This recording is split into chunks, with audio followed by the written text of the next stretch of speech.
Знаете ли защо трапезата на бъдни вечер не се вдига до сутринта? Не е отмързел и не е случайно. Бъдни вечер е нощ, в която домът не е само за живите.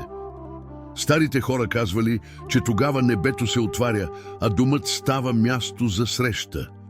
Вярвало се е, че душите на починалите се връщат при своите. Не да плашат, а да нагледат дома, да видят дали огънят гори, дали има хляб, дали семейството е заедно. Затова трапезата остава така, както е била вечерта. Пълна, непокътната, сложена ниско близо до земята за смирение. От питката се отделя парче за Света Богородица.